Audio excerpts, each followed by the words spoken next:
Olá, então chegamos agora na segunda parte de molusca, onde nós falamos dos grupos gastrópoda e cefalópoda. Então os gastrópodas são os animais mais conhecidos, mais familiares do público em geral, de todos os moluscos. São as lesmas, os caracóis, caramujos, tem os representantes marinhos, como as lesmas e as lebres do mar. E os cefalópodes também são bem conhecidos. São as lulas, os polvos, as sépias e animais incríveis como náutilos, por exemplo, que a gente vai ver durante a aula. Bem, além da conveniência de se separar molusco em duas partes, devido à diversidade, à grande variabilidade, principalmente corporal nos diferentes grupos, reúne-se gastrópoda e cefalópoda na mesma aula porque eles compartilham algumas características em comum. Inclusive, essas características sustentam a relação de grupo natural de gastrópoda mais cefalópoda. Bem, os animais incluídos nesses dois grupos, eles compartilham uma cabeça bastante desenvolvida e um alongamento no eixo dorso-ventral. Tanto que são animais altos, tanto que são animais cujo eixo dorso-ventral é mais alongado. As vísceras, chamada de massa visceral, estão concentradas nessa região dorsal, fruto desse alongamento. Temos uma vasta coleção, bichos super interessantes. A nossa coleção é úmida, principalmente com animais da coleção de Nápoles. Vocês vão ver animais bem legais, e temos uma grande variedade de conchas, assim como a gente viu na aula passada de moluscos.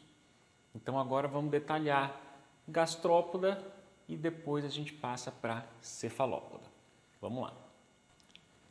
Começamos por gastrópoda então. Gastrópoda dentre os moluscos é o grupo mais diverso, isso já foi dito aí nesses videozinhos de aula prática e na aula teórica também. E além de diversos em número de espécies, número absolutos de espécie, os gastrópodes apresentam uma grande diversidade de hábitats. São encontrados em água doce, em água marinha, inclusive na terra, com bastante independência da água. Inclusive alguns animais que são anfíbios, que possuem condições de respirar tanto na água como na terra. O que chama mais atenção dos gastrópodas é a concha espiralada. Mas ainda assim, essa concha que oferece bastante proteção para a cabeça, para os órgãos, o espiralamento tendo sido o principal fator que promove essa proteção com pouco volume, existe aqueles gastrópodes, como a lebre do mar, por exemplo, que tem a concha bastante reduzida, que é uma folhinha. Isso vocês vão ver já em detalhe. E até aqueles gastrópodas que perderam completamente a concha, como as lesmas terrestres. Então, apesar de terem perdido toda essa proteção que a concha confere, principalmente essas conchas duras, esses animais com redução de conchas são muito mais ágeis. Além disso, existe variação nessa espiralação. Então, nós vamos ver que existem as conchas assimétricas, as conchas simétricas, cujo plano espiral é um só, e existem aqueles exemplos, como os abalones, por exemplo, que tem só um comecinho de espiralação nas conchas. Então, isso a gente já vai ver com detalhes. Outra questão interessante que está relacionada com os grupos, com a taxonomia, a proposta de divisão de gastrópoda, em relação à torção da massa visceral, como a gente viu na aula prática. Então, fruto dessa torção, a cavidade do manto desses animais fica deslocado para a região anterior, logo acima da cabeça. Isso caracteriza os animais prosobrânquias. Prosobrânquias refere-se à posição das brânquias, chamadas de quitenídeos, voltados para a região anterior. E aí nesse grupo a gente encontra os arqueogastrópodas, que normalmente tem fissuras e fenestras na concha para promover uma circulação de água que evite a autopoluição. E temos os neogastrópodas e mesogastrópodas, que desenvolveram também especializações nesse sistema circulatório da cavidade do manto, como por exemplo a posse de um sifão inalante para justamente direcionar esse fluxo. Outros dois grupos de gastrópoda que têm uma pequena modificação na torção do corpo são os opistobrânquia e os pulmonata. Bem, os opistobrânquias, como o próprio nome diz, as brânquias voltadas para a região posterior, são justamente fruto dessa distorção. A distorção pode ser parcial ou pode ser total. Então, tendo torcido os 180 graus, o animal adulto tem essa distorção. Então, brânquias, ânus, nefridióporos, todos voltados para trás.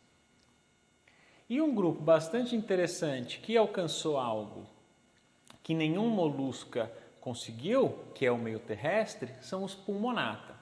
Como o próprio nome diz, existe uma adaptação na cavidade do manto, que é ricamente vascularizado, que funciona como um pulmão, ou seja, uma superfície de troca gasosa. É claro que essa superfície tem que estar úmida, o animal ainda depende de água, mas é uma forma bastante eficiente de fazer troca gasosa no ambiente terrestre. Então agora vamos ver os representantes de cada um dos grupos que a gente tem, mostrando as conchas, os animais fixados e algumas estruturas em maior detalhe. Então, começamos o material de gastrópoda agora.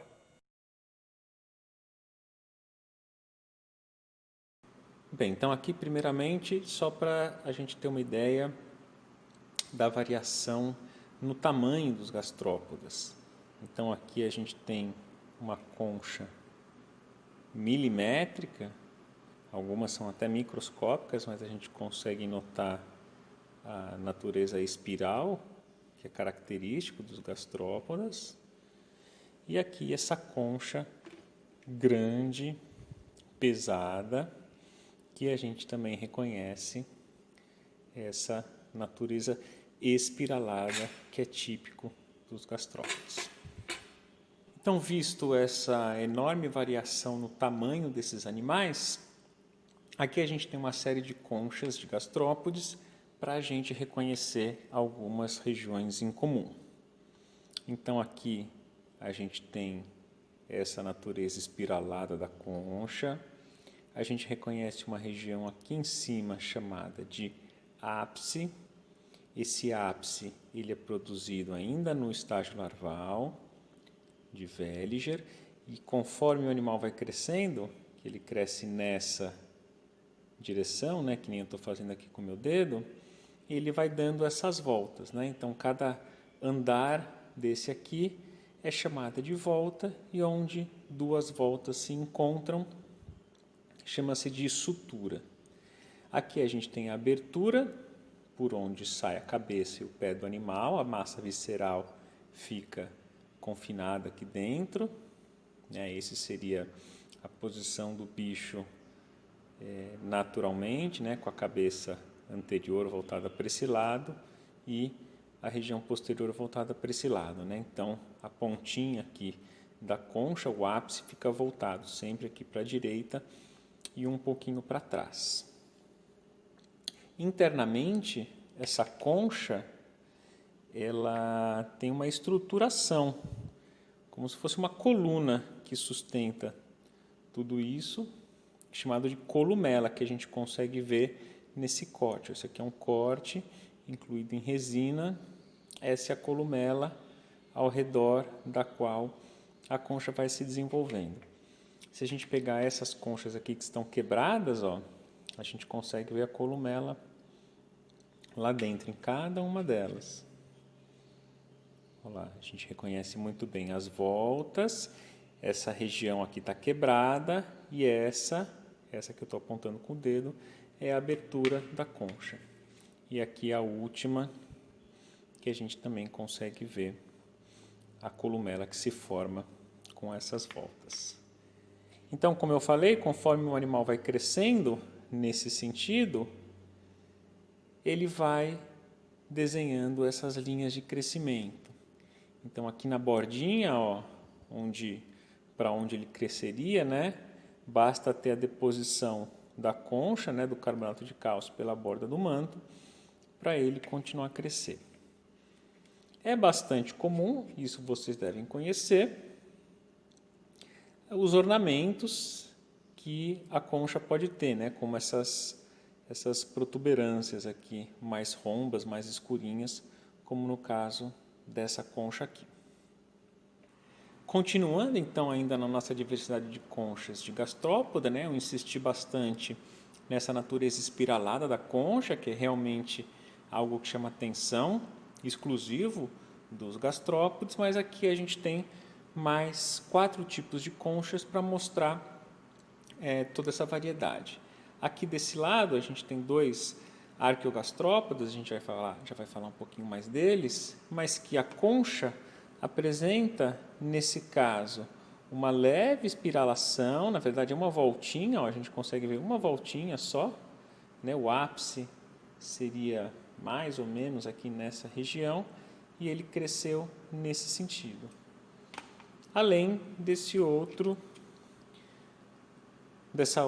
exemplar, dessa outra concha, que é perfeitamente simétrico, né, bilateralmente. Ele só tem um pouquinho do aumento da altura, mas não tem nenhum sinal de espiralação. E a gente tem também, tipo as bionfalárias, né, que são os donos dessa concha aqui, que a concha é espiralada, só que ela é espiralada num único plano, né, tanto que se a gente observa assim, a gente não consegue observar o ápice que está enroladinho aqui para dentro. Então, uma concha típica de gastrópoda, pelo menos típica aí do público em geral, é essa aqui, que é espiralada e assimétrica, né? Porque conforme as espiras vão se desenvolvendo, elas vão se sobrepondo parcialmente uma à outra. Daí, então, essa diversidade nos formatos.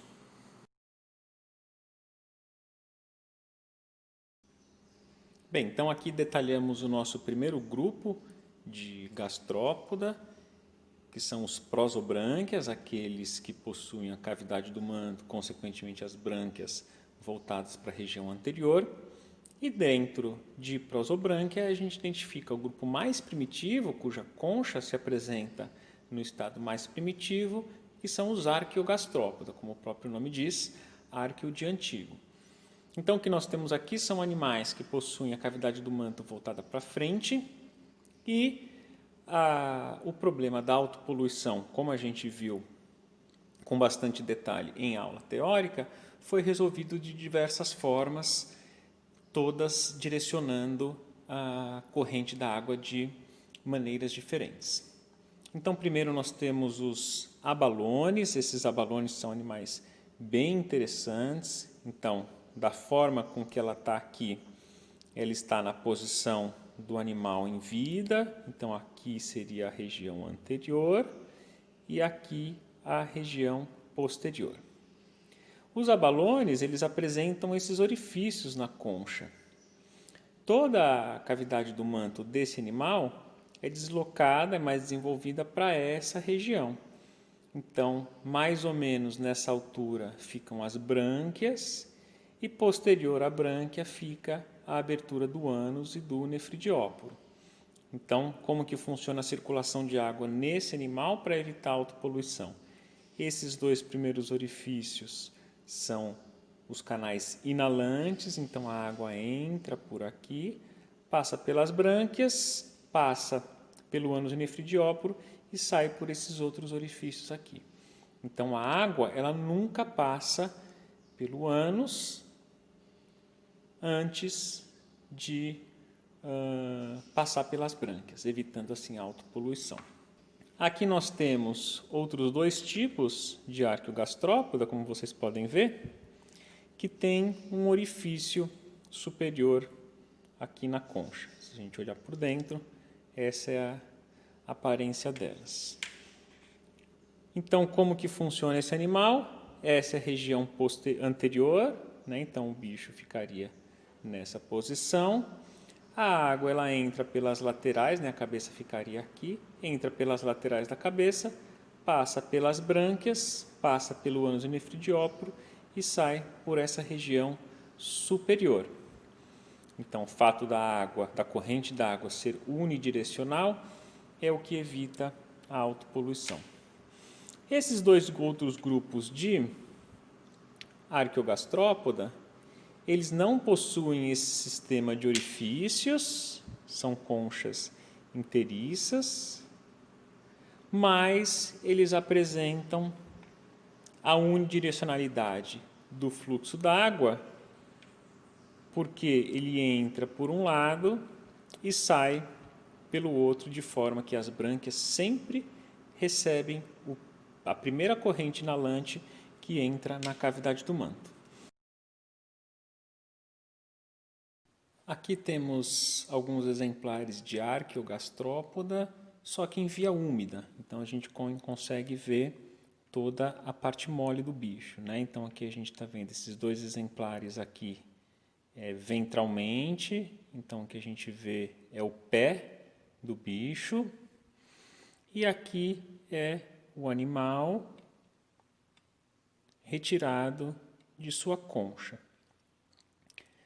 Esses arqueogastrópodes, eles são prosobrânquios, portanto a cavidade do manto fica voltada lá para frente, acima da cabeça. E agora a gente vai então para a lupa para mostrar mais alguns detalhes desses pequenos arqueogastrópodes. Vamos lá.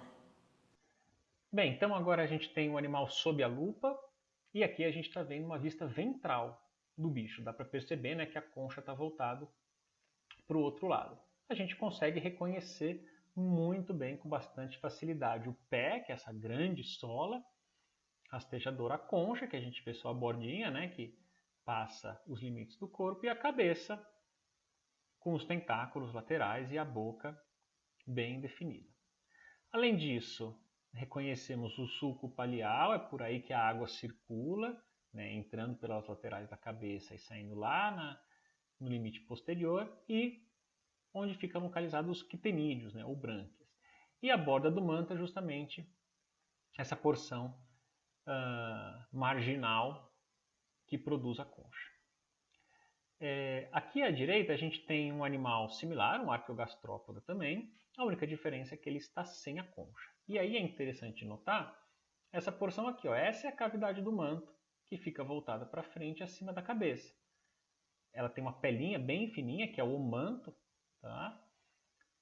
Mas a gente consegue ver como que é essa organização, né? Toda essa cavidade por cima da cabeça, que a gente não consegue notar nesse animal aqui por conta da concha, né? A concha está mascarando aí.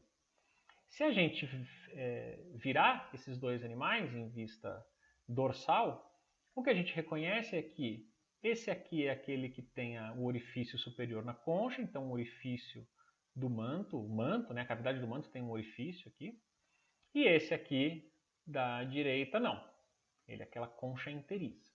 Como que a água circula nesses dois representantes? Ela circula dentro da cavidade do manto, que está bem delimitada, que vocês conseguem ver, chama atenção até essa transparência, né? O que a gente está vendo aqui é a cabeça do animal, aqui da direita, e a cabeça um pouquinho escondidinha, mas dá para reconhecer a localização.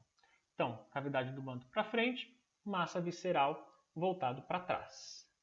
A água, ela circula nesse animal aqui da esquerda com um orifício superior dessa forma. Ela entra pelas laterais da cabeça e sai nessa parte superior, nesse orifício. E aqui no animal da direita, ela entra pelo lado esquerdo da cabeça, percorre a cavidade do manto e sai do lado direito. Por que que esses animais têm esse fluxo d'água diferente? Da forma com que eles evoluíram, o posicionamento das brânquias é diferente, que respeita justamente esse fluxo d'água. Para quê? Sempre para evitar essa autopoluição, que já foi bastante comentada, principalmente na aula teórica. Então aqui a gente está vendo a mesma imagem, um pouquinho mais de detalhe. Aqui estão localizados o par de brânquia desse arqueogastrópoda, de tal forma que quando a água circula, ela passa pelas brânquias e depois passa pelo ânus, que fica bem aqui, bem na saída, né? Então passa pelo ânus, passa pelo nefridiópolo, tendo passado já pelas brânquias. Esse animal aqui da direita, a brânquia, ela está bem aqui, ó. Dá para ver direitinho a brânquia. E é uma só. A brânquia do lado direito foi perdida, só tem a brânquia do lado esquerdo. E como que é a circulação de água nesse bicho? A água entra pelo lado esquerdo, passa pelas brânquias, ânus e nefridiópolo estão se abrindo nessa porção aqui direita da cavidade do manto, de tal forma que a água passa por lá depois de ter passado pelas brânquias.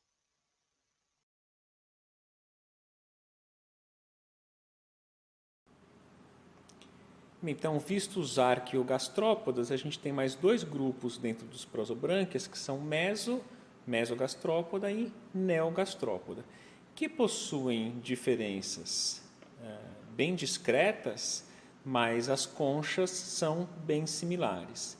Então, aqui a gente tem uma grande variedade e o que chama atenção bastante nessas conchas, vou pegar essa aqui que dá para mostrar muito bem, é um canalzinho formado pela reentrância da concha, ó,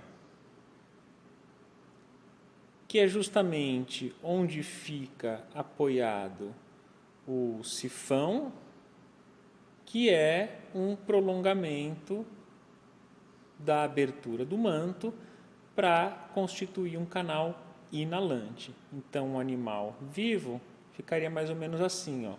A ponta do meu dedo seria a cabeça e a região posterior justamente a parte oposta, de tal forma que esse canal fica sempre voltado para frente e se abrindo aqui do lado esquerdo. Então, ó, todos esses a gente reconhece o canal. Ó. Aqui nesse caso, seria essa região aqui. Ó. Esse é o canal sifonal. Isso aqui é só uma ornamentação. Por mais discreto que seja, a gente consegue reconhecer o canalzinho aqui. Né? A gente localiza o ápice da concha, na extremidade oposta é onde deve estar localizado esse canal. Então, todas elas, essa aqui é bastante ornamentada, com todas essas projeções. Esse canal ele é bem restrito, olha só. Ele fica bem... Aqui dá para ver muito bem. Né? Esse canalzinho aqui. Nessa outra bandeja, a gente tem formas mais diferentes. Chamar a atenção para esse exemplar, que possui o canal sifonal bem longo. É todo essa extensão aqui, ó. Tá? E esses ornamentos na concha. Aqui outro exemplar, ó, a gente reconhece o ápice. A região oposta seria então justamente onde se abre esse canal. Aqui nós temos os conos.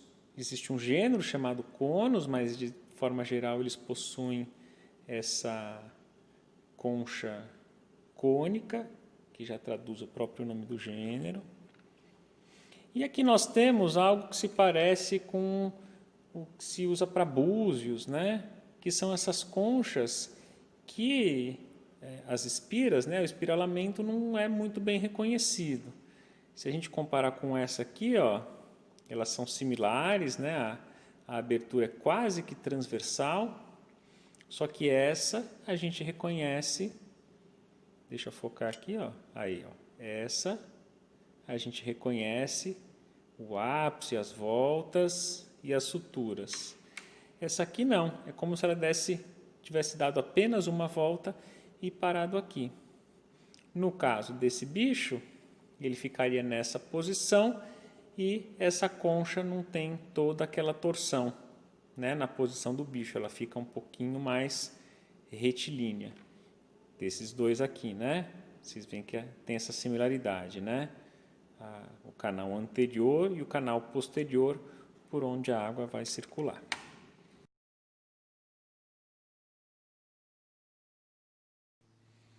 Aqui nós temos um exemplar de um caramujo chamado de pomácea.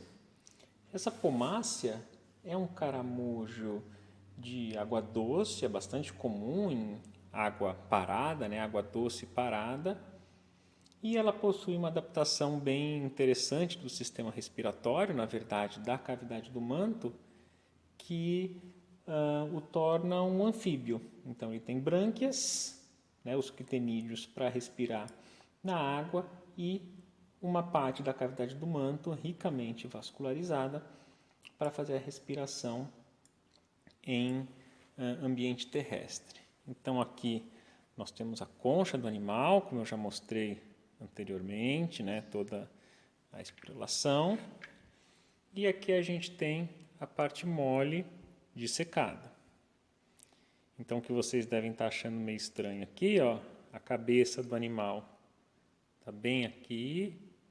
Aqui a gente está vendo aqui os tentáculos, da região da cabeça. E onde eu estou colocando a pinça aqui é a abertura da cavidade do manto, que dá para ver lá dentro.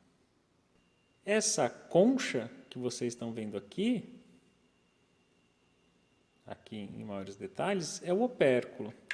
Esse opérculo, ele fecha direitinho aqui, ó, quando o animal se retrai para dentro da concha.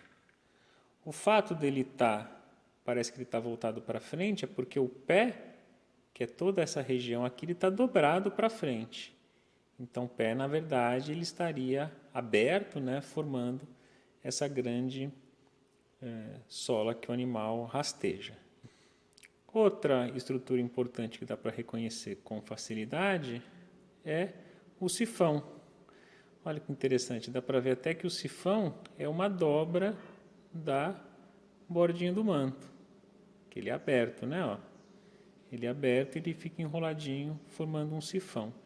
Então, a água nesse bicho, né, considerando aqui a região anterior e para cá a região posterior, a água nesse bicho ela entra aqui pelo sifãozinho, passa aqui pela cavidade do manto, isso aqui é o teto, né, da cavidade do manto, e sai por aqui.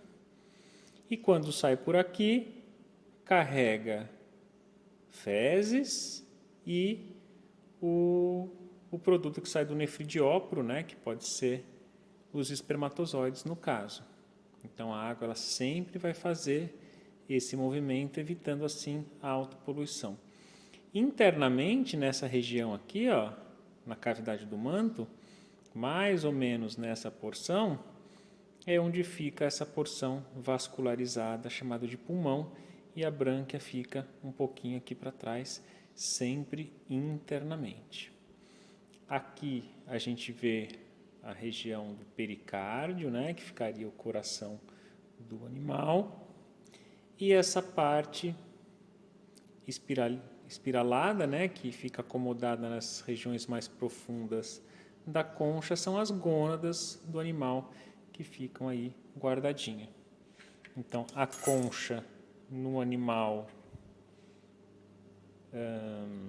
vivo ficaria nesse sentido aqui, ó, com a espiral aqui assim, com a espiral voltada para trás, um pouquinho para a esquerda do animal, obviamente, e a cabeça então saindo por essa regiãozinha.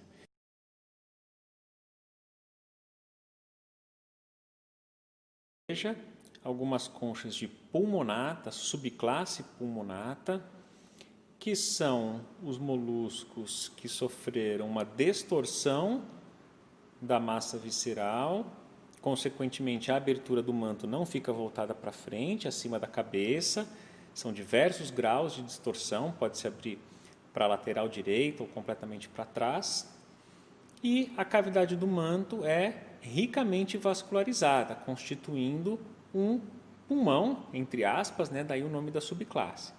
Então, houve a perda total dos quitenídeos e a aquisição desse manto bastante vascularizado. Alguns destaques que eu queria aqui mostrar para vocês. Primeiro, a acatina, esse vocês devem conhecer, bastante comum em jardins, logo depois de chuva, aqui no interior de São Paulo. Essa acatina, a espécie acatina fúlica, que é o caramujo africano, o caramujo gigante africano, que foi introduzido no Brasil na década de 80 para criação para animais comestíveis, mas a cultura foi completamente abandonada. Hoje é um animal praga que pode até ser hospedeiro de alguns vermes que podem infestar o ser humano. Isso aqui é o gênero Helix, que são esses caramujos comuns que a gente tem em jardim. E aqui nós temos a Bionfalaria, que eu mostrei anteriormente para chamar a atenção que a espiral é num único plano, que é bastante típico desses animais. A Bionfalaria, que é o gênero que é um hospedeiro intermediário da esquistossomose. O que chama atenção nessas conchas é que elas não possuem aquele canal sifonal, como nos mesogastrópodes e neosgastrópodes, que ficaria aqui nessa região, que acomoda o sifão inalante. Esses animais, no corpo, logo abaixo da concha, eles possuem um orifício que representa a entrada do manto, da cavidade do manto, que tem essa função de pulmão. Daí a capacidade desses animais viverem no ambiente terrestre. Bem, então aqui a gente tem uma Aplysia, que é um Opistobranquia e é conhecido como lebre do mar. Eu já vou colocar um videozinho de uma lebre do mar retirado do YouTube para vocês perceberem que ele é muito mais bonita do que o exemplar fixado aqui. Mas eu vou mostrar algumas estruturas para vocês entenderem como é que funciona. Bem, o que eu estou fazendo aqui, essa é a região da cabeça, região anterior. Aqui embaixo fica o pé. E aqui em cima, onde eu estou segurando, a massa visceral. Esse bicho tem a concha interna bastante reduzida, como eu já vou mostrar. Essas duas abas que a gente vê, agora eu vou virar o bicho de frente para a gente, Então aqui é a região da cabeça. E tem essas duas abas que são modificações do pé. Então o animal ele pode rastejar com o pé no assoalho, nas pedras, ele fica com essas abas, essas nadadeiras, recolhidas, e quando ele nada, ele usa justamente essas duas abinhas como mecanismo natatório. Aqui a gente consegue reconhecer um par de tentáculos orais, e aqui um pouco mais para trás um par de rinóforo, que é uma estrutura quimiosensorial. Bem, as lebres do mar são representantes de Opistobranquia que sofreram uma distorção parcial de toda a massa visceral. Então, ao invés de um Prosobranquia, que tem a cavidade do manto acima da cabeça, a Aplysia tem a cavidade do manto voltada para o lado direito. Essa é a cavidade do manto. Eu consigo levantar essa aba. E o que a gente consegue reconhecer de primeira aqui é essa estrutura aqui, que eu estou passando o dedo, que são as brânquias. Tá? Então, a circulação de água nesse animal, ele vem aqui da frente, passa pelas brânquias, tudo aqui dentro da cavidade do manto, passa pelas brânquias e aqui atrás tem um canalzinho, esse canalzinho aqui, que vocês estão vendo, que é chamado de sifão, por onde a água sai. Então, aqui é a Aplysia. A abertura do manto, além da cavidade aqui, ela tem uma abertura que fica bem aqui em cima. Não sei se vocês vão conseguir ver, mas é um pontinho branco bem aqui no meio. Abaixo aqui, é onde fica localizada a concha. A concha não é desse indivíduo, né?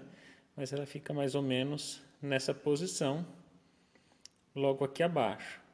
E vocês podem perceber que ela é bem flexível. Ela é completamente reduzida e não oferece nenhum tipo de proteção contra choque mecânico. Chegamos agora então no último grupo de molusca, foi um longo caminho até aqui, e a gente vê os cefalópodas. Os polvos, as lulas, as sépias, os náutilos, são animais com corpo bastante modificado. Então aquele alongamento dorso-ventral compartilhado com os gastrópodas chega ao extremo aqui em cefalópoda. Então a cabeça é bastante modificada, toda essa região dorsal concentra a massa visceral, que é o que a gente reconhece como cabeça num polvo mesmo.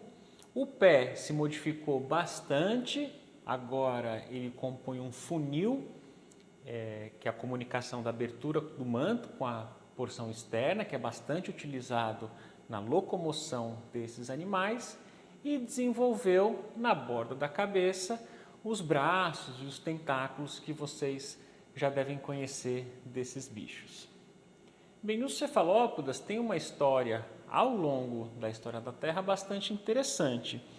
Existe um grupo, os amonídeos, os amonoidea, que são simplesmente conhecidos como fósseis. Eles são completamente extintos. Aqui a gente tem um fóssilzinho de amonídeos. Existem fósseis enormes, existem fósseis microscópicos, mas eles foram bastante abundantes na época do Mesozoico e se extinguiram na grande extinção do Cretáceo. Um outro grupo, os Nautiloidea ou os náutilos, que tem essas conchas bonitas, bem interessantes, bastante complexa na região interna, a gente já vai ver detalhe, também foram bastante abundantes no Mesozoico Paleozoico e hoje é representado por apenas um gênero chamado de Nautilus, que a gente também já vai ver. E o terceiro grupo, os Coleoidea, que reúnem os restantes dos cefalópodes viventes atualmente, que são os polvos, as lulas, as sépias, os argonautas. Então, antes de ver em detalhe, aqui a gente tem a nossa coleção, são animais grandes, bonitos, bem interessantes, e a gente tem a nossa coleção de Nápoles aqui para mostrar animais raros, como essa fêmea de argonauta que vocês já vão ver em detalhes. Então, a gente vê também os animais fixados, as conchas e os maiores detalhes a seguir. Vamos lá!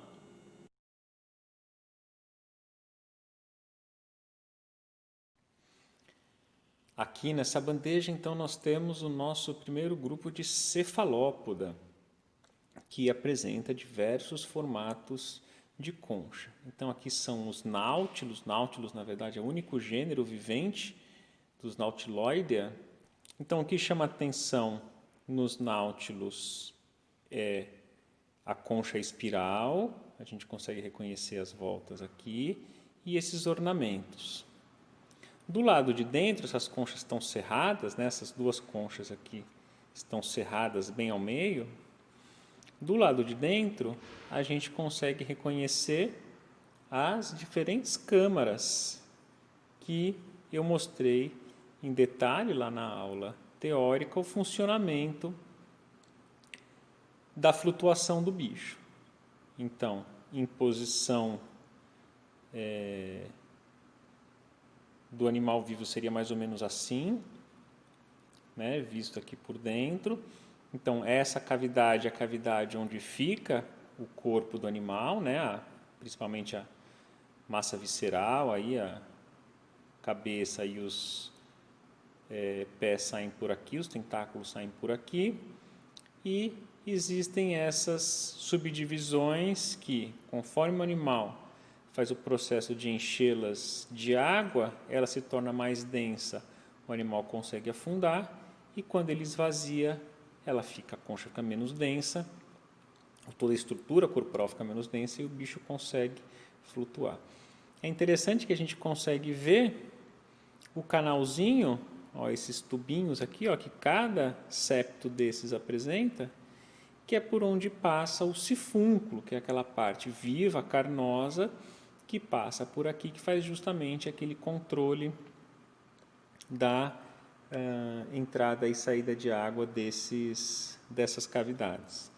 Aqui nesse exemplar aqui, não fica tão evidente porque o corte foi bem no sifúnculo. Então a gente só vê um dentinho aqui, ó. A gente só vê um leve dentinho onde estava posicionado. Aqui dá para ver um pouquinho melhor. Onde posicionado estava o sifúnculo. Bem, aqui a gente tem então outros representantes de cefalópode que possuem conchas internas. Então aqui a gente tem uma concha de sépia, essa pequenininha é uma concha de espirula e essa aqui é uma concha de lula. As lulas e as espirulas são mais aparentadas entre si. É interessante que essas conchas internas elas são bem particulares de cada grupo e elas ficam sempre na região da cabeça. Aqui uma concha de sépia, ela é extremamente leve, bastante leve. Aqui uma concha de espirula, que é bastante frágil e espiralada, que também fica internamente na região mais apical da cabeça do bicho. E aqui a concha da lula, que vocês devem conhecer, também chamado de pena, que serve de sustentação para o animal. Então, esses são os representantes de cefalópode que possuem conchas internas.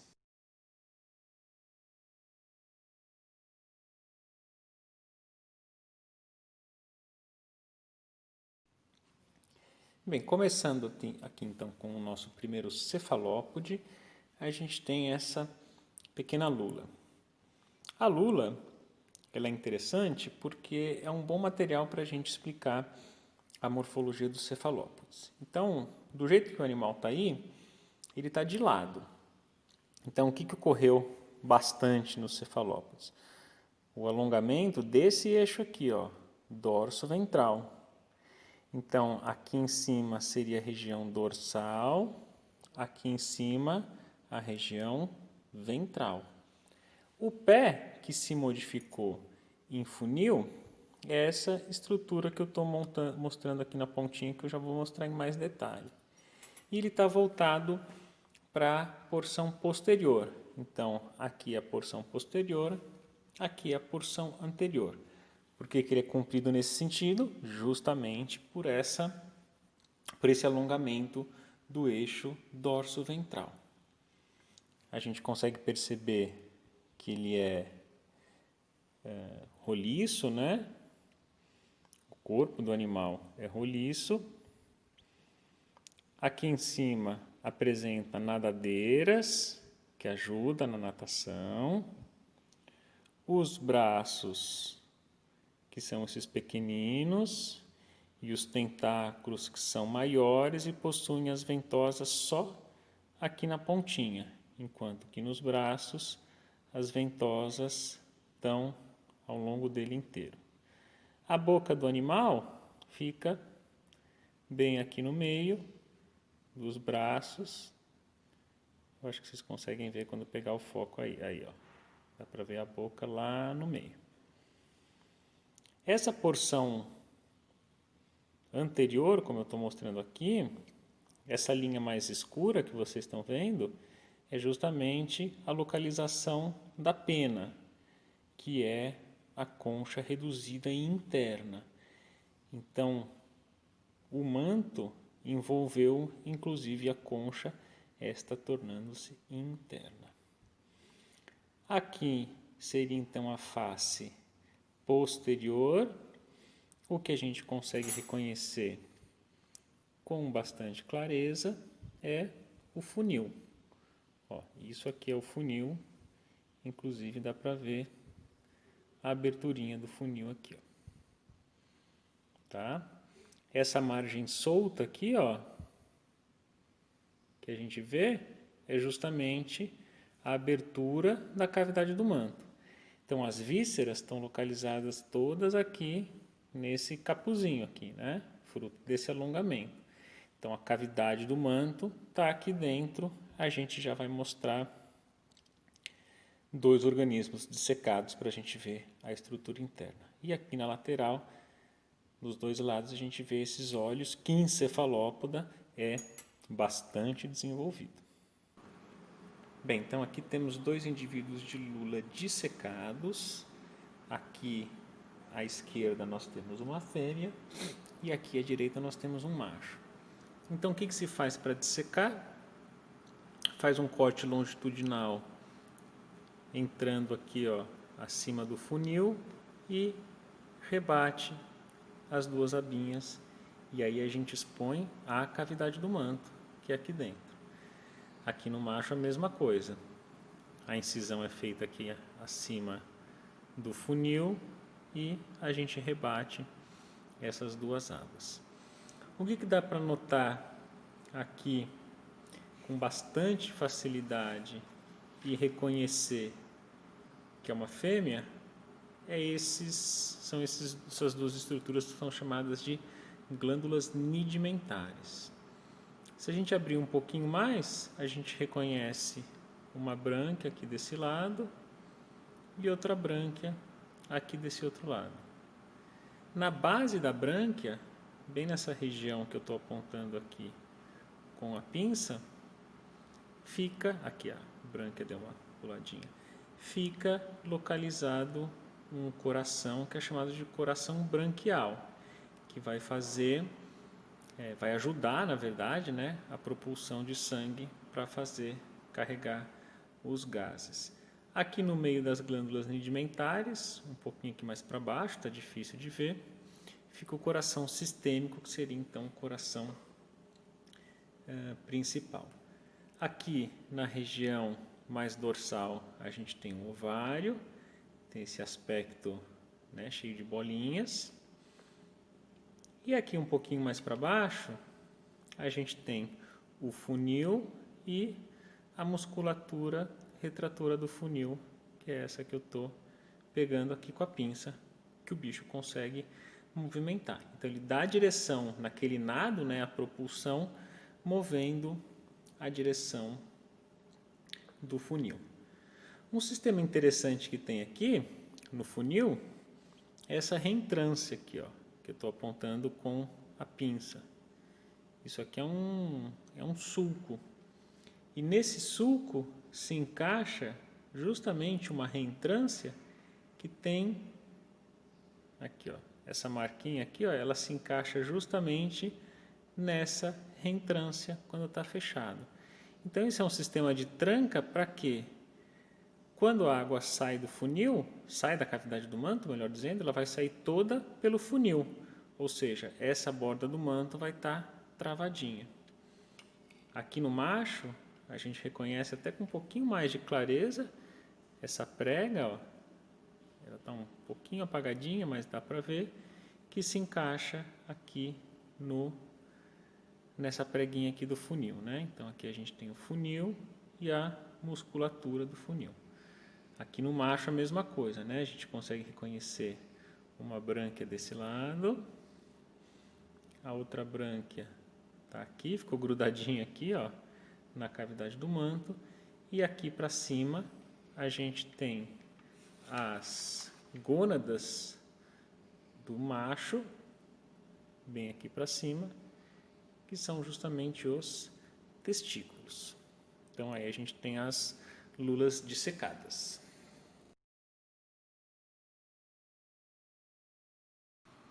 Bem, então aqui a gente tem três representantes desse subgrupo de cefalópode chamado de Coleoidea, que é o grupo mais diverso vivente atualmente.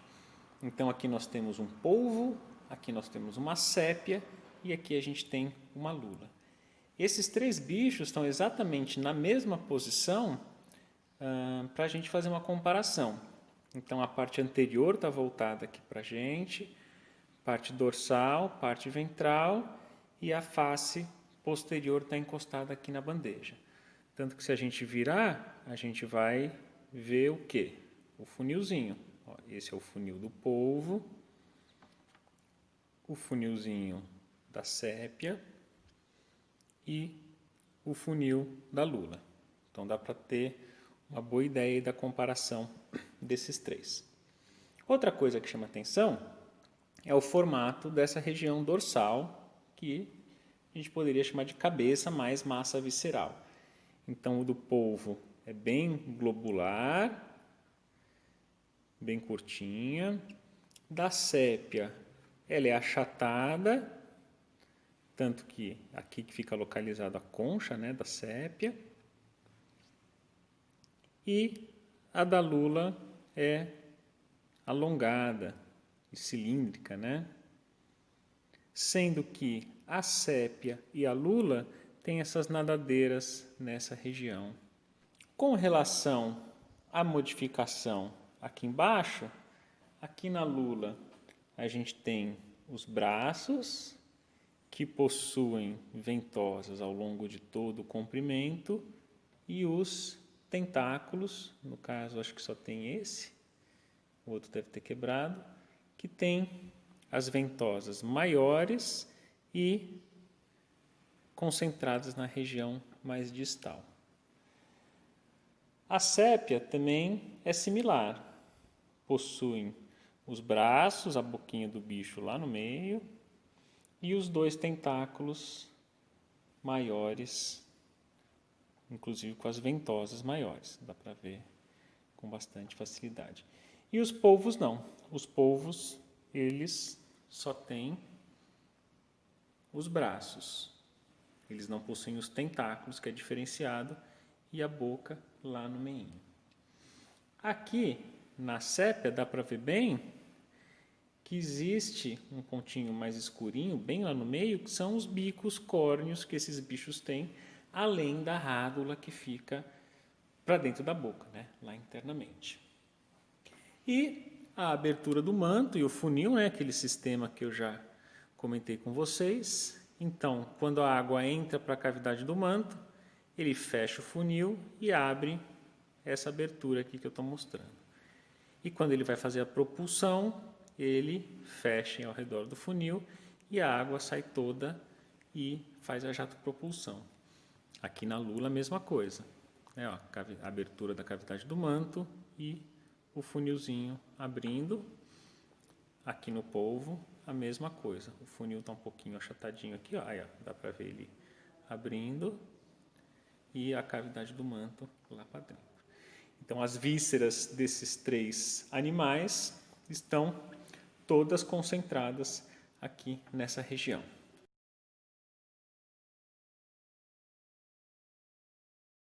Por fim dos cefalópodes, nós temos essa belezura aqui, que é um argonauta. Então, como eu mostrei a concha de argonauta, aqui a gente tem o exemplar, a fêmea, né, que faz essa concha com o indivíduo dono da concha. Então, como eu falei, né, aquelas duas cristas que com tubérculos, né, que é fácil de reconhecer essa concha. Ela é extremamente fina, se eu apertar muito ela quebra. O animal segura a concha com esses dois braços mais expandidos e se a gente puxar um pouquinho, a gente vê o animal lá dentro. A gente vê que tem ovos lá dentro, aquela massinha são ovos e aqui a gente reconhece, ó, a cabeça do bicho, os olhos e ela fica guardadinha lá dentro.